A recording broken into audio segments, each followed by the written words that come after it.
폭염으로 작황이 부진한 농산물 가격이 천정부지로 치솟고 있습니다. 폭염이 장바구니 물가에도 여파를 미치고 있습니다. 로컬푸드의 생명인 안전성과 신선도가 도마에 올랐습니다. 잇따른 농약 검출과 기한 넘긴 농산품 등이 적발됐기 때문입니다. 불법 주차로 소방차 진입이 어려운 상황이 여전합니다. 초기 진화와 구조에 필요한 골든타임 확보가 불가능할 정도입니다. 여러분 안녕하십니까? 전북권 뉴스입니다. 폭염 피해가 식탁에까지 미치고 있습니다. 작황 부진으로 채소값이 치솟고 있고 일부 품목은 공급이 달릴 정도입니다. 추석이 다가오는데 과일과 생선값까지 줄줄이 오르고 있습니다. 이경희 기자가 취재했습니다. 대형마트 채소 코너. 부쩍 오른 가격에 쉽게 손이 가지 않습니다. 시금치 등 가격이 폭등한 채소는 아예 진열대에서 사라졌습니다. 추석을 앞두고 핵과일과 고랭지 채소가 출하되고 있지만 역시 높은 가격이 형성돼 있습니다. 부담이 좀 돼. 채소가 좁게 오른 것 같고 모든 것이 좀 오른 것 같아, 물가금이. 기록적인 폭염이 한 달 이상 지속된 올해. 잎이 시들고 말라 생육이 부진한 탓에 채소값이 천정부지로 치솟았습니다. 농협 하나로클럽에 따르면 현재 배추 한 통 가격은 6,000원으로 지난달에 비해 87.5%가 올랐으며 무는 43.5%, 시금치는 무려 2배 이상 가격이 올라 판매가 중단된 상태입니다. 과일 역시 수요에 비해 출하량이 줄면서 방울토마토는 4kg을 기준으로 한 달 전에 비해 20% 가격이 오르고 수박도 45.6% 올랐습니다. 배추나 무는 다음 주쯤 물량이 풀리면서 안정세로 들어서겠지만 대부분 채소가 추석 때까지는 높은 가격을 형성할 전망입니다. 고랭지 농산물의 생육이 크게 부진하고 또 다가오는 추석의 특수까지 겹치면서 앞으로 농산물, 특히 채소 가격은 앞으로 높은 가격을 당분간 형성할 것으로. 올해 추석이 부쩍 빨라지면서 요동치는 물가가 고스란히 장바구니 경제에 영향을 줄 것으로 보입니다. MBC 뉴스 이경입니다.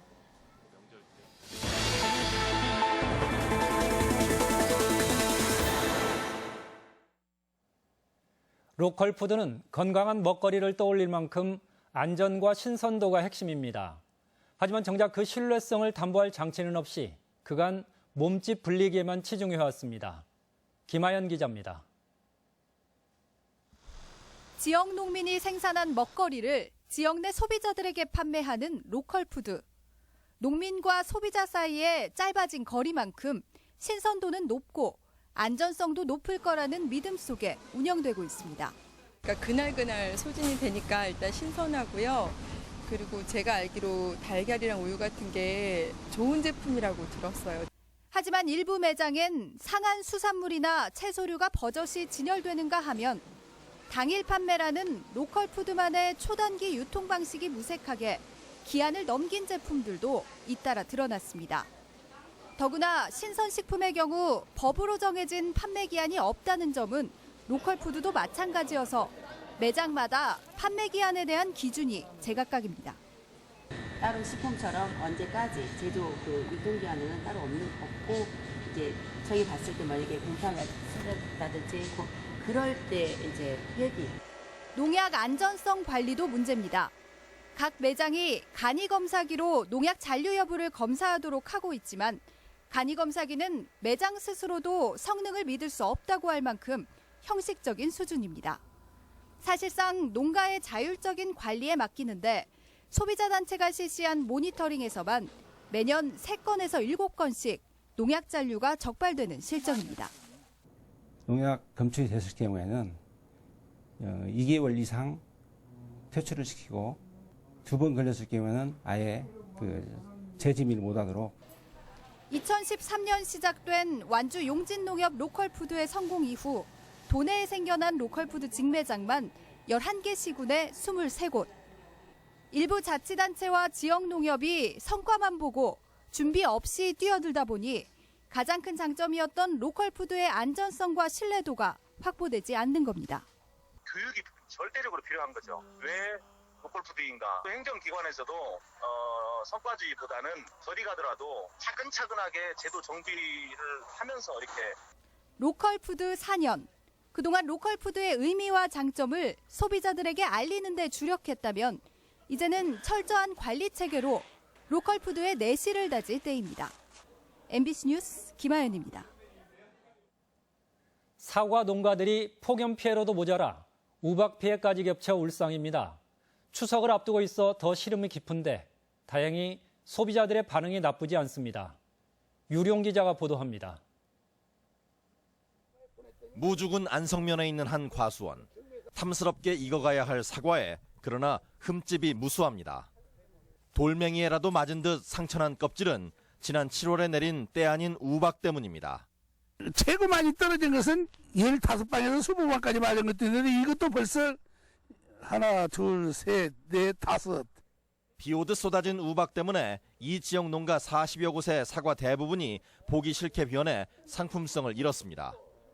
선물용이나 제수용은 꿈도 꿀 수 없고 시가의 5분의 1 가격에라도 내놓을 수밖에 없는 실정입니다.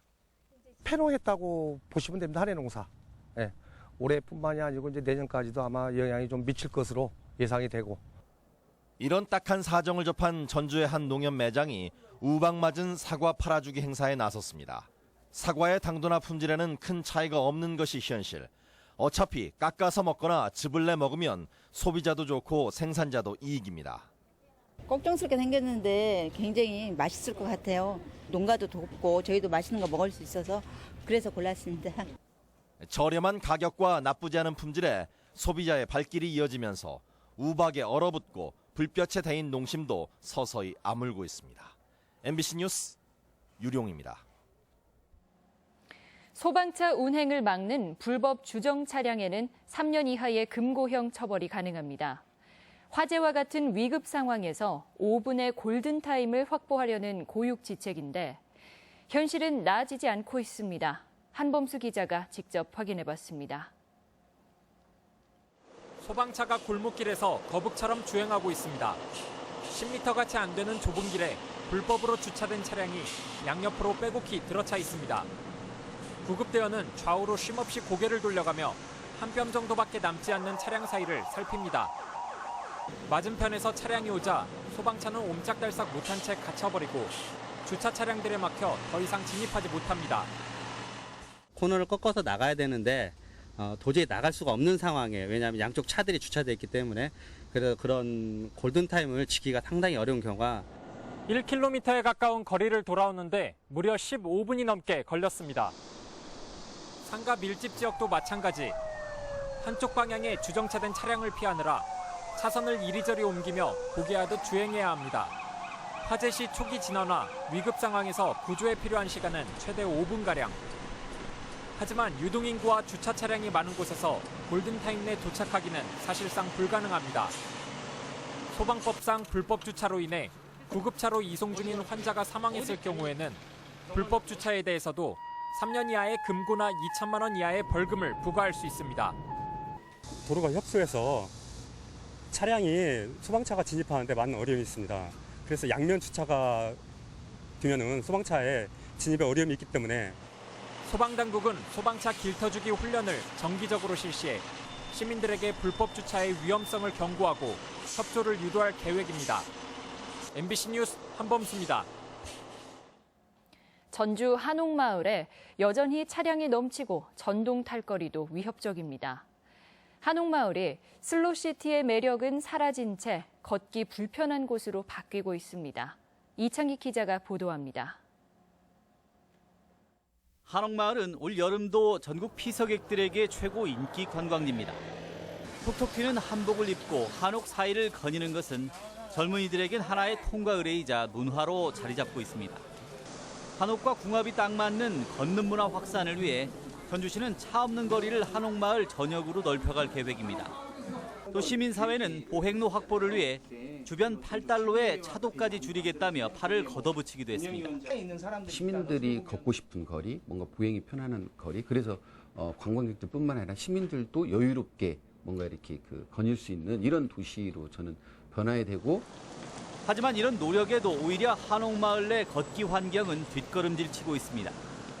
주말과 휴일이 아니면 시도 때도 없이 오가는 차량이 위협적이고 걷고 있는데 너무 차들이 너무 많이 있어가지고 걷는데 좀 불편함이 좀 있는 것 같아요. 최근에는 퀵보드나 왕발통으로 불리는 개인 전동 탈거리까지 폭증하면서 안전사고가 끊이질 않고 있습니다.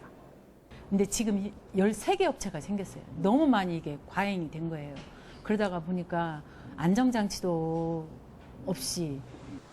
한옥마을의 보행권을 위협하는 탈 것에 대한 규제가 우선이지만 법 제정까지 기다리기에는 시간이 많지 않아 보입니다.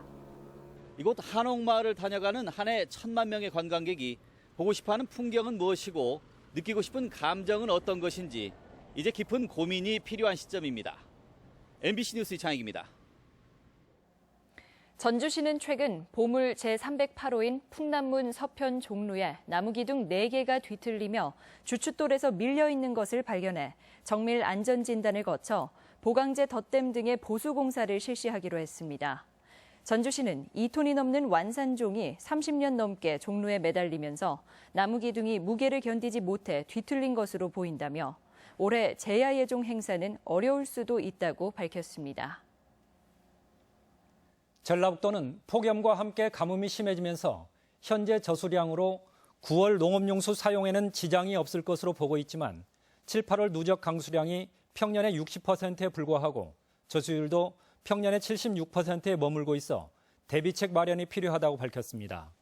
전라북도는 이에 따라 현재 가뭄 관신 단계를 주의 단계로 격상하는 것을 검토하고 있으며 오는 26일 농어촌공사 시군 관계자들과 합동 대책 회의를 열 예정입니다. 무역협회 전북본부에 따르면 지난 7월 전라북도 기업의 총 수출은 4억 8천만 달러로 지난해 7월 대비 35% 감소한 것으로 나타났습니다. 이는 국제 경기에 민감한 자동차 등 대기업 업종의 부진 때문으로 도내 중소기업의 수출만 보면 3억 3천만 달러로 1년 전보다 2.2% 성장해 안정적인 상황이라고 협회는 밝혔습니다. 오늘의 간추린 뉴스입니다. 도내 전문대학들의 입시 설명회가 오는 28일 도교육청 대강당에서 열립니다. 설명회에는 비전대와 원광보건대 등 도내 6개 전문대학과 전북 혁신도시에 있는 한국농수산대학도 참여합니다. 더불어민주당 김춘진 김제부안 지역위원장이 최고위원에 선출될 전망입니다.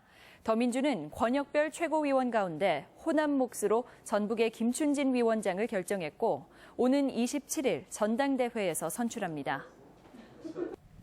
정황근 농촌진흥청장은 GMO 시험 재배지를 조만간 공개하겠다고 밝혔습니다. 정 청장은 GMO와 관련한 시민단체 우려를 충분히 알고 있으며 공개 시기와 방법을 검토 중이라고 밝혔습니다.